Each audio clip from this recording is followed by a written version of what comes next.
This is about the survival of the human race, a sign of the times, an analysis, and a commentary. The damaged nuclear power plant at Fukushima has probably been leaking contaminated water into the ocean for 2 years, ever since an earthquake and tsunami badly damaged the plant. Japan's chief nuclear regulator has said, in unusually candid comments. The head of the Nuclear Regulation Authority also said that neither his staff nor the plant's operator knew exactly where the leaks were coming from or how to stop them. The operator, Tokyo Electric Power, has reported spikes in the amounts of radioactive cesium, tritium, and strontium detected in groundwater at the plant, adding urgency to the task of sealing any leaks. Radioactive cesium and strontium, especially, are known to raise risks of cancer in humans. The chief nuclear regulator's comments bring into sharp relief the precariousness of the cleanup at the Fukushima Daiichi nuclear power plant, where core meltdowns occurred at 3 of the 6 reactors. A critical problem has been the groundwater that has been pouring into the basements of the damaged reactor buildings and becoming contaminated. Workers have been pumping the water out to be stored in dozens of tanks at the plant, but have not stopped the inflow. Until recently, Tokyo Electric, known as TEPCO, flatly denied that any of that water was leaking into the ocean, even though various independent studies of radiation levels in the nearby ocean have suggested otherwise. In recent days, TEPCO has retreated to saying that it was not sure whether there was a leak into the ocean. But the chief said that the evidence was overwhelming. We've seen for a fact that levels of radioactivity in the seawater remain high and contamination continues. I don't think anyone can deny that, he said. We must take action as soon as possible. That said, considering the state of the plant, it's difficult to find a solution today or tomorrow, he added. That's probably not satisfactory to many of you, but that's the reality we face after an accident like this. By acknowledging that the Fukushima Daiichi plant is not watertight, the chief confirmed suspicions held by experts that the plant has continued to leak radiation into the ocean long after the huge initial releases seen in the disaster's early days. A study released earlier this year by Joda Kanda, an oceanographer at the Tokyo University of Marine Science and Technology, examined TEPCO's own readings of radiation levels in the waters near the plant's oceanfront site. The study concluded that it was highly likely the plant was leaking. If there was no leak, we would see far lower levels of radioactive cesium in waters off the plant, Professor Kanda said last month.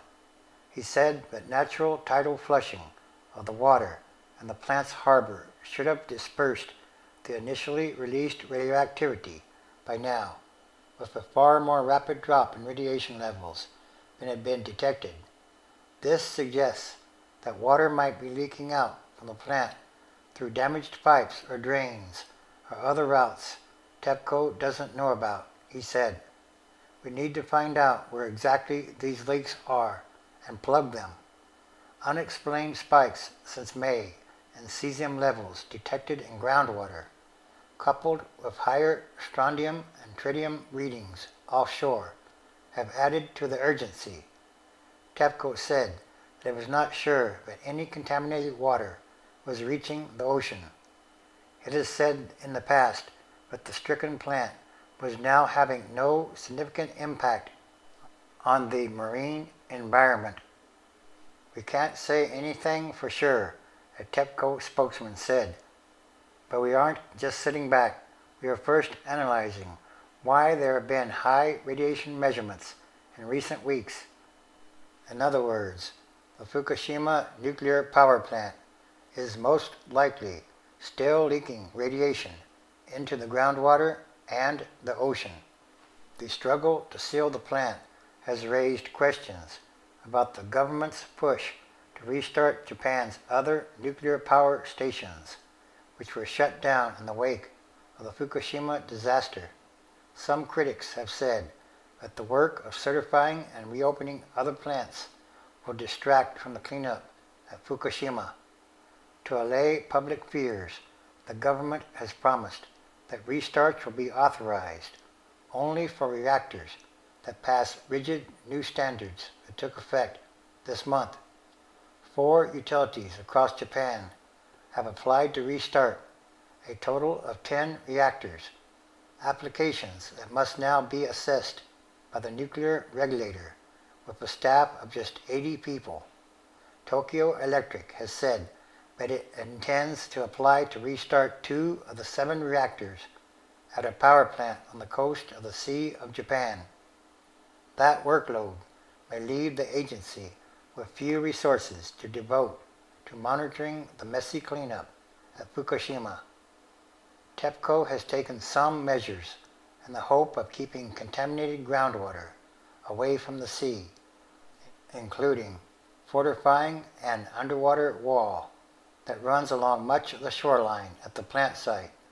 The chief regulator said it was doubtful whether those measures would be effective. "We don't truly know whether that will work," he said. "Of course, we'd hope to eliminate all leaks, but in this situation, all we can hope for is to minimize the impact on the environment. If you have any better ideas, we'd like to know," he added. So, in other words, this is a continuing long-term disaster. And this too is another sign of the end of times as we know them, transition days, which is a time of extraordinary happenings, changes, and events.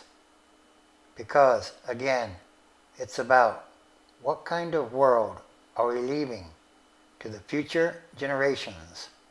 And that should be a very important question to ask. This is also another physical manifestation of the book of Revelation. Revelation chapter 8, verse 10. Then the third angel sounded, and a great star fell from heaven, burning like a torch, and it fell on a third of the rivers and on the springs of water. 11. The name of the star is Wormwood.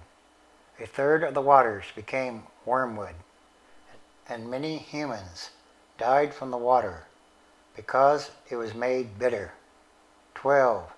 Then the fourth angel sounded, and a third of the sun was struck, a third of the moon, and a third of the stars, so that a third of them were darkened.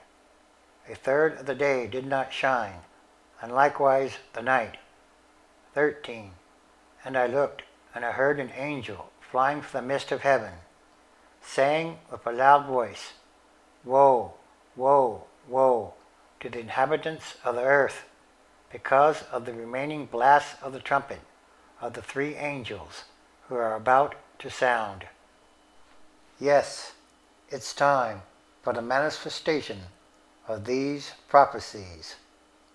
Everything is connected, and everything is numbered. And all these are more signs of the times.